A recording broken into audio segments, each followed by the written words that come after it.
सती को भ्रम हो गया। सती को यह भ्रम हो गया क्या यह सही भगवान हैं, यह राजा दशरथ के लाडले हैं। एक बार की बात है, श्री शंकर भगवान जब सती के साथ कैलाश जा रहे थे, अगस्त जी के यहाँ से आ रहे थे और कैलाश जा रहे थे, उन्हीं दिनों भगवान ने पृथ्वी का भार उतारने के लिए रघुवंश में महाराज दशरथ जी के घर राम के रूप में अवतार लिए थे। पिता के वचन से राज त्याग कर तपस्वी के भेष बनाकर दंडक वन में विचरण कर रहे थे। प्रभु विचर रहे थे। शंकर जी विचार करते जा रहे थे कि भगवान ने गुप्त रूप में अवतार लिया है, किसी को बताना नहीं है। यदि मैं दर्शन करने जाता हूं तो सभी लोग जान जाएंगे। तो भगवान ने अवतार क्यों लिया है? रावण मरन मनुज कर जांचा। भगवान नर शरीर धारण कर ब्रह्मा जी के वचनों को सत्य करना चाहते हैं। ऐसा सोचकर शंकर जी चिंता में पड़ गए कि क्या करें हम। उसी समय रावण ने नीच मारीच को माया का मृग बनाकर सीता जी का हरण कर लिया। उस समय जिनके सभी संयोग वियोग लेश मात्र भी जिनके पास नहीं रहता है, वियोग भी जिनको नहीं होता है, संयोग भी जिनको नहीं होता है, वो प्रभु श्री राम जी सीता जी के विरह में व्याकुल होकर वन में खोजते फिर रहे हैं। हाय सीते हाय सीते हाय सीते कर रहे हैं। ऐसे समय में मिलना उचित न समझकर शिव जी ने जय सच्चिदानंद जग पावन उस कहीं चले मनोज न सावन। हे संसार को पवित्र करने वाले सच्चिदानंद भगवान, आपकी जय हो। ऐसा कहकर आगे को चल दिए। भोले बाबा मैया सती को साथ लिए थे। मन में बड़े प्रसन्न होते जा रहे हैं। जब जगत माता सती ने भगवान शंकर की ऐसी दशा देखी कि जिनको संपूर्ण संसार ईश्वर कहता है, उन्होंने इस राजा के पुत्रों को सच्चिदानंद कहकर, इन राजा के पुत्रों को और सच्चिदानंद कहकर और कह रहे हैं कि आपकी जय हो। वाह! ऐसा कहकर आगे चल पड़े। मन में प्रसन्न बड़े होते जा रहे हैं। माता सती जब भगवान की ऐसी दशा देखी तो क्या हुआ?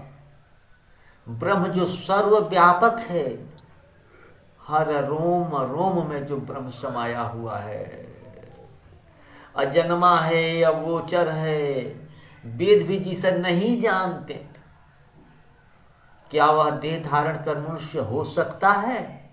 और शंकर जी की वाणी असत्य भी नहीं हो सकती। यह सोचकर सती के मन में अपार संदेह उत्पन्न हो गया कि शंकर जी कह रहे हैं तो झूठ कहेंगे नहीं, ये सत्य है। और ये एक राजपुत्र हैं, राजा के लड़के हैं, तो सच्चिदानंद हो सकते नहीं। अब इसी में सती मैया उलझ जाती है। सती के न कहने पर भी अंतर्यामी शिव सारा वृतांत जान करके कहने लगे, सती तुमको ऐसा संदेह मन में कभी नहीं रखना चाहिए, नहीं तो अपराध होता है, अपराध हो जाएगा। सती, हे सती, अगस्त ऋषि ने जिनकी कथा हमें सुनाई थी ना, जिनकी भक्ति मैंने उनको बताई थी, वे वही मेरे इष्ट देव श्री रघुवीर जी हैं, रघुनाथ जी हैं। शंकर जी कहने लगे, मुनि, ज्ञानी, जोगी, सिद्ध निरंतर निर्मल चित्त से जिनका ध्यान करते हैं, जिन्हें वेद पुराण शास्त्र नेति नेति कहकर जिनकी कीर्ति गाते हैं, जिनके गुणों का गान करते हैं सती, उन्हीं सर्वव्यापक समस्त ब्रह्मांड के स्वामी मायापति नित्य परम स्वतंत्र ब्रह्म रूप भगवान श्री राम जी ने अपने भक्तों के हित के लिए अपनी इच्छा से, निज इच्छाधर ही अपनी इच्छा से रघुकुल के मणि रूप में अवतार लिए हैं। इसलिए तुमको संदेह नहीं करना चाहिए। शंकर जी ने सती जी को बहुत बार समझाया, बहुत तरह से समझाया, परंतु उनका संदेह दूर नहीं हुआ। भगवान की माया का बल जान करके शंकर जी बोले, जो तुम है मन अति संदेहु,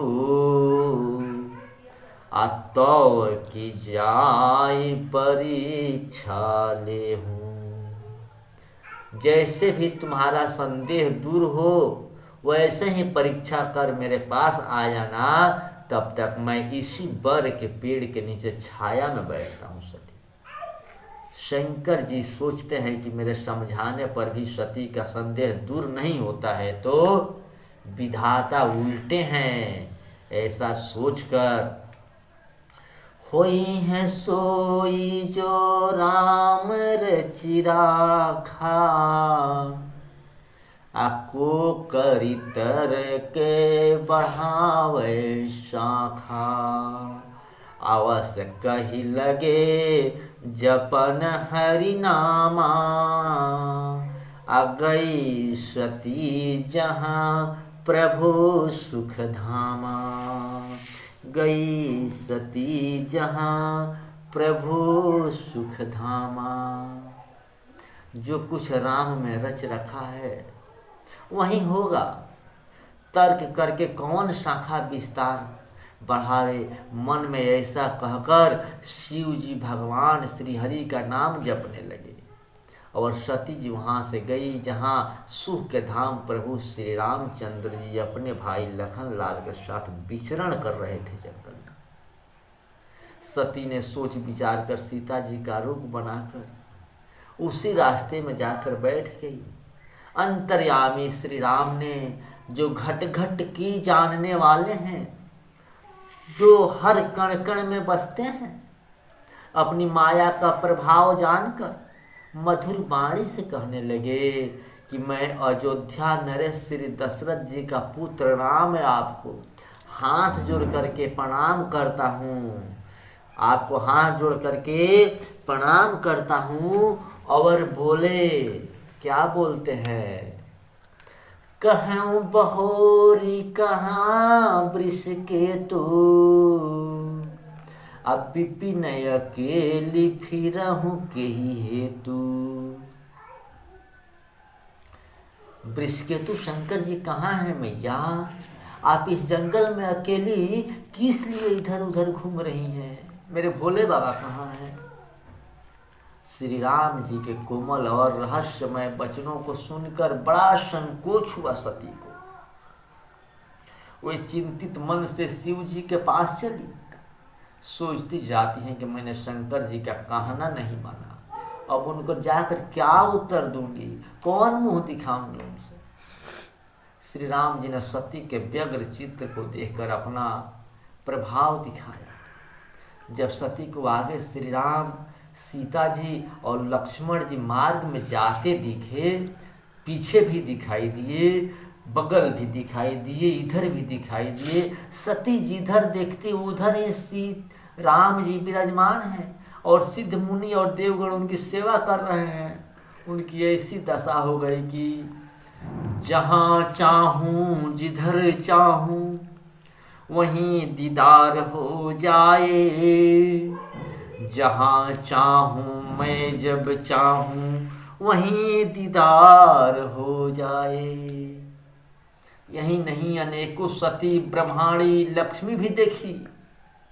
सभी देव अपनी शक्तियों सहित दिखाई दिए, संसार के सभी चराचर जीव भी दिखाई दिए, सभी को श्री राम की सेवा करते देखा।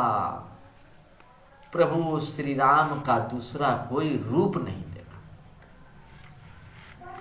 सोई रघुबर सोई लक्ष्मण सीता, देखी सती अति भई सभीता। हृदय कंप तन सुधि कछु नाही, नैन मोदी बैठी मग माही। सब जगह वहीं रघुनाथ जी, वहीं लक्ष्मण, वहीं सीता जी, वहीं सती जब ऐसा देखी बहुत डर गई, उनका हृदय कांपने लगा, देह की सारी शुद्ध बुद्ध चली गई। वे आंख मूंद कर मार्ग में ही बैठ गई, सर पे हाथ रख के। सती ने अब अपने नेत्र खोले तो उनको वहीं कहीं कुछ दिखाई नहीं दिया। फिर बार बार श्री राम जी को सिर नवाकर शंकर जी के पास चली गई। समीप महेश सब तब हंसी पूछी कुशलात, ली नहीं परीक्षा कौन विधि, कहूँ सत्य सब बात। जब पास पहुंची तब श्री शिव जी ने हंसकर कुशल पूर्वक करके कहा कि तुमने राम की किस प्रकार परीक्षा ली, सारी बात सच सच